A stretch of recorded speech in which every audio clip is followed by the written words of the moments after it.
So welcome back to GOT. Today we're going to talk about whether Z Fold 6 and other phones similar are wearing out their welcome with continuing to give us the same phone, just remarketing it with a new chip. Before we get into the video, I want to tell you we're going to announce the winner of the giveaway we started a couple of weeks ago at the end of this video. And remember, you're getting the ultimate charging setup with a nice 3-in-1 space station and a portable charger. Stay tuned to the end. So if you watch any of my videos, it's most likely because you are interested in tech like I am, and you want to stay up with the news and what's going on. And that's what I'm here to do.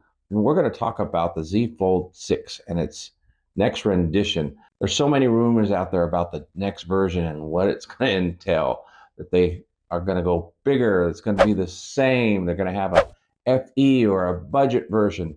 The question is, if you're waiting for a foldable, should you wait for a budget version, or are we just getting tired of hearing all about the same old thing? So maybe it's time to let go of the Z Fold series and move on to other options that are out there, such as the up-and-coming Pixel Fold 2, or otherwise now known as the Pixel 9 Pro Fold. Yes, you heard it. Google is planning on changing the name of the Pixel phone from Fold 2 to the Pixel Pro Fold, or Pixel 9 Pro Fold, something like that. Even though it's not the 9th in the series, I'm not sure how they can get away with that. I think they can fool anybody. But let's get back to the topic. The Z Fold 6. The Z Fold 6 is coming out most likely in in July. Maybe pushed on a little bit later to August. They'd be making a mistake, in my opinion, if they waited any longer or tried to come out in competition with the Pixel Fold, because the Pixel Fold 2 is going to actually be what we've all been asking for. And the Z Fold 6 apparently is not. So Samsung's biggest jump was from the Z Fold 3 to the 4 when they changed the cameras, went to a 50 megapixel camera. And that was looking good. Of course, their ultra flagship phones were going with 100 megapixel and 200 megapixel the following year with their high-end camera. And they've just been keeping the Z Fold down a grade on the camera system ever since it came out, even this last year with its same 50 megapixel camera. And the Z Fold 6 is rumored to come out with the same 50 megapixel cameras. No change there, where the Ultra has been changing and getting better with their camera system, even with the longer zoom range, and the Z Fold has been flatlined using the same cameras over and over again. And what does a flatline mean? It means you're dead. So I'm thinking this year it may be time to walk away from the Z Fold series, especially since they're not doing much changes and don't seem to be listening to the public that well. Maybe if we skip this generation, they'll wake up and really begin to make a smartphone that we all want to see. Yes, there are rumors that the Z Fold 6 may get a little bit bigger, but from all indications, they're actually going to make it shorter and a tiny bit fatter. Not much. It's not going to be much more screen real estate than the S24 screen, which is, in my opinion, a little too small for the fingers, or something like the iPhone Pro, the smaller size. For me, these are just too small. Now, for an external screen on a foldable, I leave that up to you. But I will tell you, with my experience, when I carry multiple phones around with me, and I rarely reach for the Z Fold anymore, simply because if I want any kind of experience in doing anything, I have to open up the full screen, and I don't care to do that anymore. Simply if I just want to take a quick look at something. And why is that the case? It's because the outside is just way too small. If I do take a glance at something and I need to send out a text or do something, I can't hardly do it on this thing. Look at this. My fingers, they barely sit side by side in the width of this thing.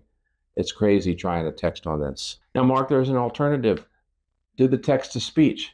Well, I've done that. And of course, on the Z Fold or any of the Samsung devices, when you do the voice to text, you got to change the voice to Google Text or Google Voice to really get a decent dictation. Otherwise, it's a mess. Just recently, all my Samsung devices had an update, and they changed it back from what I had set to Google Voice back to Samsung. And when I started dictating, it was crazy how much it was missing the text and getting it wrong, and the punctuation was horrible.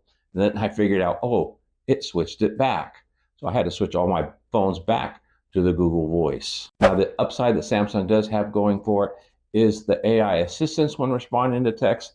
That is nice. You maybe just click on a simple response that it gives you, and that'll be fine. However, if I'm going to go through the trouble and take my phone out of the pouch, I want to be able to have the best experience possible. And right now on the Z Fold, that is not it. So if you're wondering what phone do I typically reach for, I'll typically reach for the Pixel 8 Pro, simply because it works really well and it does everything quickly. The Tensor 3 does not slow it down. I'm sorry. I don't care what they say when you're doing day-to-day usage of these things.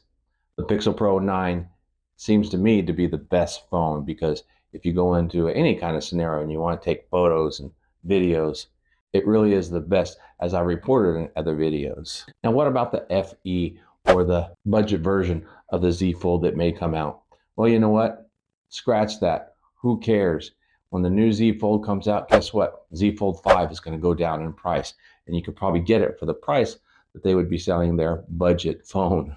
And it'll have all the same features, even more. I'm willing to bet on their budget phone they will not put the latest and greatest Snapdragon Generation 4 chip that they're going to do on their standard Z Fold 6. So if you were to buy the budget phone, you're going to go backwards anyway in technology. You might as well spend the same money and get a Z Fold 5. All you got to do is shop around, be a little wise.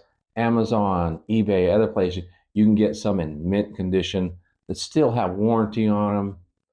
And I guarantee you have another 4 or 5 years use out of them if you stick that long with a phone. So where do you turn if you don't go with a Z Fold? Well, for me this year, I think I may turn to the Pixel's next gen Fold, whatever they want to call it, because they seem to be listening to what the fans want.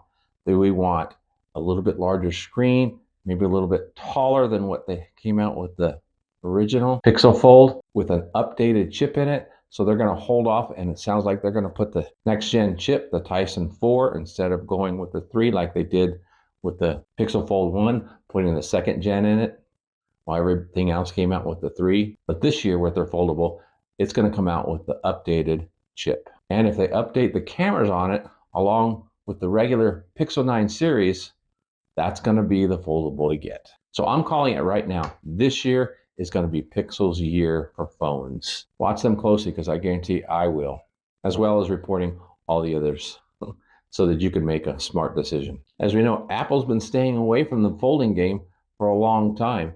And this year, they're still not going to enter the folding game. They're going to go into AI. So they're picking their battles. The important thing to know here is they're focusing on AI, not foldables. Now, don't get me wrong. I'm not dissing foldables, because I really enjoy viewing the larger screen, especially when I'm consuming entertainment or just browsing the web. And I've really learned to enjoy that all the way back to the Surface Duo, which happened to be my first foldable and still one of my favorites. I realize this video was more informative than anything else, but I hope you got something out of it. If you did, be sure to smash that like button down below. And of course, while you're there, subscribe for more information, because we are going to really dish it out as the information reveals itself, starting in May when they announce the Pixel line. If you've never tried a foldable phone before, you've got to try it. So I'm about to announce the winner of the giveaway, and when I tell you who you are, make sure you go back to the previous video. I believe it's called The Surprising Samsung Showdown S23 FE Part 2, and look at your comment. So in those comments, I'll leave you instructions on how to contact me to receive your prize. So the winner of this giveaway is Mello Armando. Hopefully I pronounced your name right. So check the comments in that video. So that was my 100th video giveaway. If you missed this giveaway, and of course like free stuff, stay tuned, because there'll be more giveaways all throughout the summer. Thanks for watching. Until next time, God bless.